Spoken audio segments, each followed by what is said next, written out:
here are. So I do understand that COVID has significantly impacted your operations this year, including resulting in some overtime costs. And I asked you this question when we met, but if you could just speak a little bit about how your department is doing and getting all of your employees vaccinated, because I think that's probably one of the biggest things we can do to reduce the COVID risk within your department. Have all of your employees been offered vaccines? How many have taken up the offer of vaccines? How many are fully vaccinated at this point?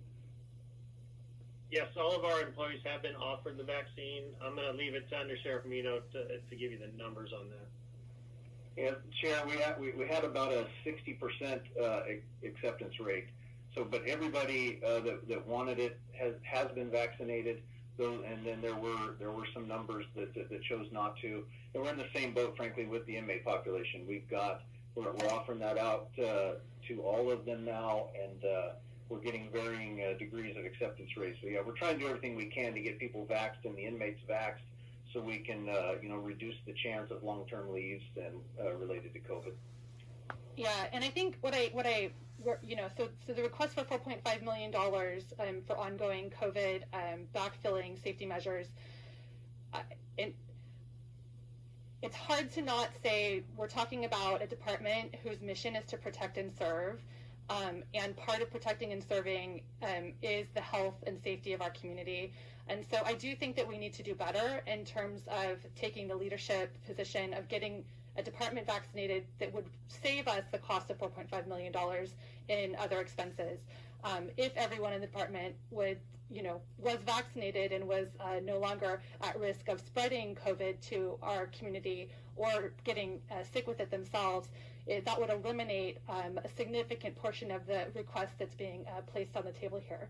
So I'm having a really hard time, and I don't know that I would be able to support that particular request without some additional assurances that every other measure that's available to us is being taken to protect our community by having our deputies and our public safety law enforcement officials fully vaccinated. In terms of the capital improvement request, you had, I think it was the Motorola that we'd already approved in the past, and the engine. I know that the live scan, we're looking at an option that would potentially eliminate some portion of the cost of that expense.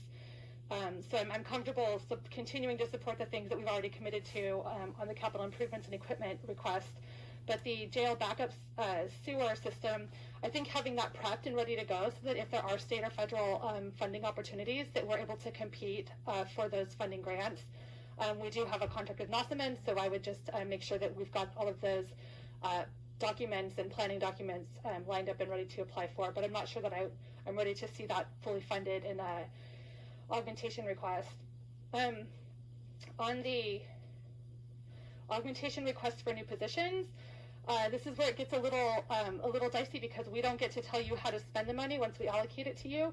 But I do think the position, the management analyst 3 position that you need to meet the statutory requirements of SB 384, I would hope that that's one that you can find a way to get funded within your allocated budget and staffing requirements. I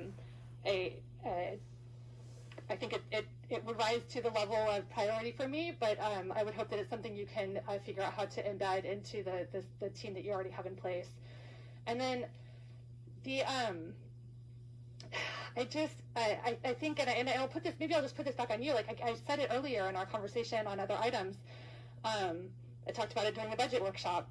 We don't have unlimited resources, and so every dollar that we allocate, every $1 million that we allocate to one program includes like a very intentional choice in my mind to leave another urgent need unfunded. So when we talk about, funding 3 vacant deputy positions versus expanding Esperanza Care for 2,000 workers who need health care, like in my mind, that's the choice that I'm making. And so the question is 3 deputies, unfilled vacant positions, worth the equivalent of 2,000 people having access to health care? And I don't know that, you can answer that question. I mean, it's my job to answer that question, I guess, sitting here. We talked earlier about, parks, $100,000. That's I could look at your list here and say, you know, that's one position, or do we give every child in Monterey County access to the county parks? There are these trade-offs that we have to make sitting here, and so when you bring us the request and say, hey, this is what we want, you're asking me to choose these positions over these other very fundamental basic health and social safety programs, social service programs, and it's a difficult position for you to put us in, and I think that's what we're asking you to hear when we say go back and look at your budget, take a close look and understand the choices that we have to make so that when you bring it forward, you've sliced and diced and you've made your priority choices. Otherwise, you're leaving it to us to make those priority decisions for you. So having said that, there's not a lot here that I can give direction to budget staff to say I want to see built into the budget. And I didn't see anything prioritized out from what had previously been brought. But if there are, you know, one or two things that you feel like are top of the list priorities, please do let us know so that we can give that direction if needed.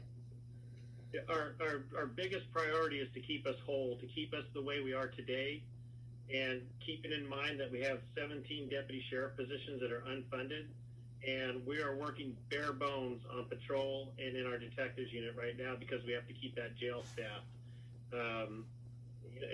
Like I mentioned, if we don't get those, if we don't stay whole and we can't fund those 17 positions that are unfunded, I have a choice to make. I'm going to have to make cuts. I'm going to have to pull resource officers out of schools. I can't have them sitting at high schools when I have holes in my schedules, people not patrolling the community.